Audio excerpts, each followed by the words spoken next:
H성형외과 백정환입니다. 오늘 설명드릴 내용은 이전에 말씀드린 사강이라는 개념에 대해서 좀 설명드렸는데요. 이 환자분은 2014년도죠. 한 3년 전에 제게 처음 양악수술과 턱끝수술을 하고 사각턱 재건을 문의 주셨던 그런 환자분입니다. 최근 미국에서 생활하시는 분이어서 한국에 들어오셔서 저를 보고 다시 재건 수술을 계획하게 됐는데요. 먼저 미국에서 수술 받은 이제 실리콘 보형물을 이용한 사각턱 재건의 모습을 먼저 설명을 드리겠습니다. 미국 서부 쪽에서 이제 남성적인 매력을 주기 위해서 이렇게 3D 프린팅 모델을 이용한 이런 실리콘을 커스텀으로, 그러니까 환자 맞춤형으로 제작을 해서 이렇게 수술을 시행하고 있는데요. 지금 보시면 만들어진 보형물이 환자분의 턱에 맞게 환자 맞춤형으로 제작이 되었음에도 불구하고 실제적으로 삽입된 모습을 보거나 하면 뼈와 남아있는 자신의 뼈와 보형물 사이에 이러한 빈 간격들이 굉장히 많은 것을 볼 수 있습니다. 특히 밑에서 보면 이렇게 보형물과 턱뼈와의 이 관계가 거의 들떠 있다시피 해서 만져봤을 때는 이 실리콘이 덜렁덜렁 하거나 이 사이 공간이 훅 패어 보이는, 그래서 이렇게 움직여서 많이 씹거나 말을 많이 했을 때는 이런 실리콘이 움직이면서 생기는 통증이 유발되는 그런 상태였습니다. 3D 프린터를 활용해서 보형물을 제작을 한다 했을 때 가장 처음에 저 역시도 생각했던 게 이제 실리콘이었는데요. 하지만 실리콘은 약간 말랑말랑한 성격과 또 만졌을 때 뼈와 같지 않다는 어떤 단점이 있고요. 또 하나는 이렇게 삽입이 된 후에도 약간 이렇게 벌어지거나 들뜨거나 하는 문제가 조금 더 많은 듯 합니다. 고정을 위해서 스크류를 이렇게 사용하지만 실제적으로는 앞쪽에서도 이렇게 뜨는 모습이 관찰이 되고요. 양 옆에서도 보면 정확히 삽입이 안 돼서 이렇게 들뜬 모습도 볼 수 있습니다. 재건 수술에 있어서 가장 중요한 몇 가지 포인트는 남아있는 내 뼈에 정확히 맞는 보형물, 그러니까 남아있는 뼈에 정확히 맞는 환자 맞춤형 보형물의 제작이 첫 번째고요. 그 다음에 그 제작된 보형물을 정확한 위치에 삽입하고자 하는 수술자의 노력이 필요하다고 생각이 됩니다. 이건 기술적인 문제이기도 하고 약간의 정성 문제라고도 볼 수 있는데요.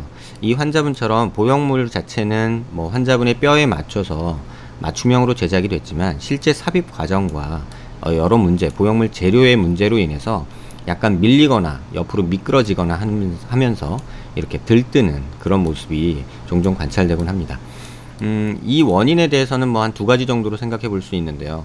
만들어진 실리콘 보형물이 실제 환자 뼈와 거의 비슷하긴 했지만 맞지 않았다는 이유 하나, 그 다음에 삽입된 보형물이 정확히 삽입되지 못하고 고정을 통해서 이렇게 맞춰놨지만 실제로는 보이지 않는 이 뒤쪽, 그러니까 사각턱 이 뒤쪽은 잘 보이지가 않거든요. 이쪽은 그런대로 이쪽 얼라인먼트가 맞는 반면에 반대쪽을 보시면은 이쪽 얼라인먼트가 완전히 틀어진 모습이죠. 다시 말하면 이 포인트가 한 2포인트 정도에 위치했어야 하지만 실질적으로는 위로 당겨 올라가서 이렇게 올라탄, 다시 말해 보형물이 삽입이 된 게 아니라 턱 밑으로 이렇게 딱 들어간 게 아니라 이 위쪽으로 미끄러지듯 올라탄 느낌이 되어버렸죠.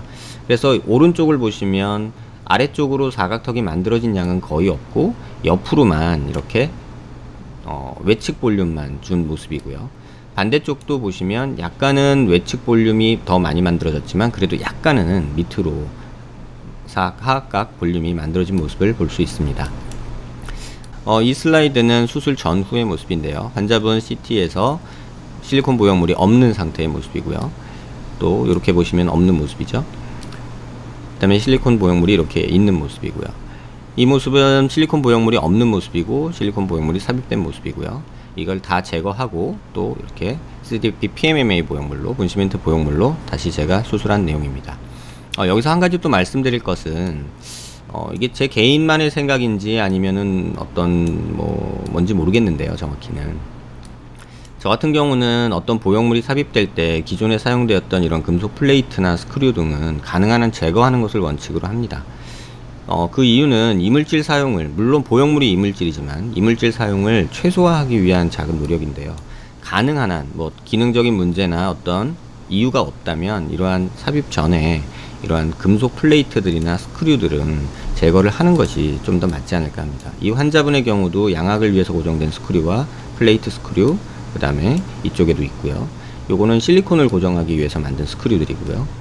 이쪽에 보시면 약간 좀 알 수 없는 스크류 모양이 하나 더 있었는데요. 이거는 양악을 하면서 이쪽에 들떠서 박아 놓은 스크류로 나중에 제거하면서 확인이 됐습니다.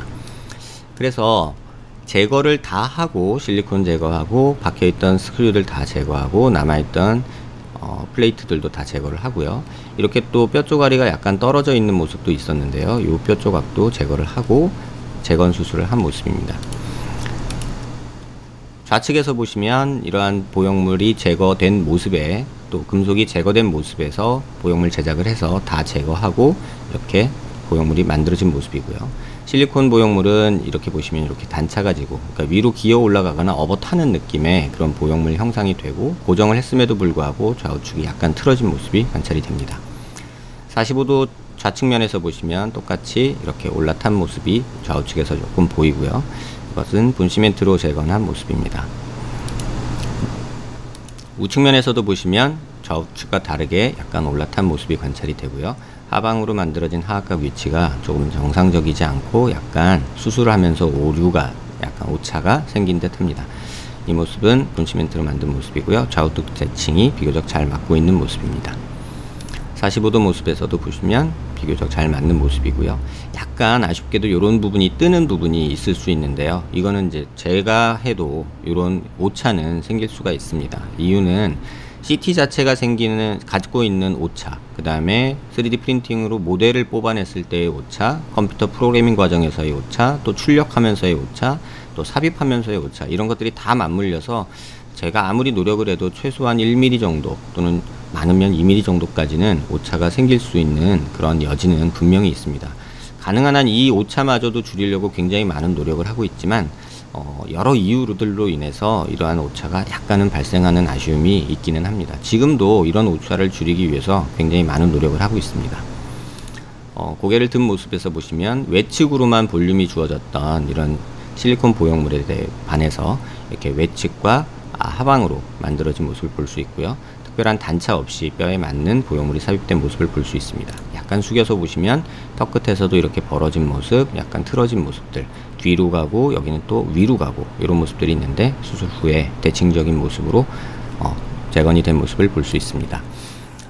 사각턱 재건에 대해서 사강이라는 개념에 대해서 말씀드린 이유는, 모든 보형물이나 어떤 수술에서 성형외과적인 수술의 원칙은 데드 스페이스, 사강을 최소화하고 가능한 한 사강을 없게 하는 것이 원칙입니다. 그 사강이 있었을 때는 이 환자분이 제게 호소하셨던 바와 같이 이런 부분이 들떠 있기 때문에, 또 실리콘 보형물이 움직이기 때문에 말 많이 하거나 움직일 때, 컨디션 안 좋을 때 이런 부분에서 통증이 유발되고, 또 실제로 만졌을 때는 이렇게 들뜬 부분이 이렇게 왔다 갔다 하는, 또 울렁울렁하는 그런 느낌의 통증을 유발할 수도 있습니다. 그래서 재료 선택에 있어서도 다소 말랑말랑한 재료는 뼈 같은 느낌이 조금 덜 드는 경향이 있는 듯 하고요. 그 다음에 가능하면 내 뼈와 같은 어떤 단단한 느낌을 주는 티타늄이나 어떤 분시멘트나 이런 단단한 경성 조직이 이런 재건 소재로 사용되는 것이 좀 더 맞지 않을까라고 개인적으로는 판단하고 있습니다. 실리콘 보형물, 매드포어 보형물 등등 여러 사강이라는 분시멘트 보형물을 사용하고 프린터를 사용하고 이런 기술적인 문제가 중요한 것이 아니라, 오늘 강조드리고 싶은 내용은 뼈에 맞는 보형물의 제작, 그게 첫 번째가 되겠고요. 두 번째는 사강을 최소화하는 수술적 조작, 이 두 가지가 사각턱 재건의 완성도를 높이는데 가장 중요한 포인트가 된다는 것을 설명드리고자 했습니다. 도움되는 내용이었길 바랍니다. 감사합니다.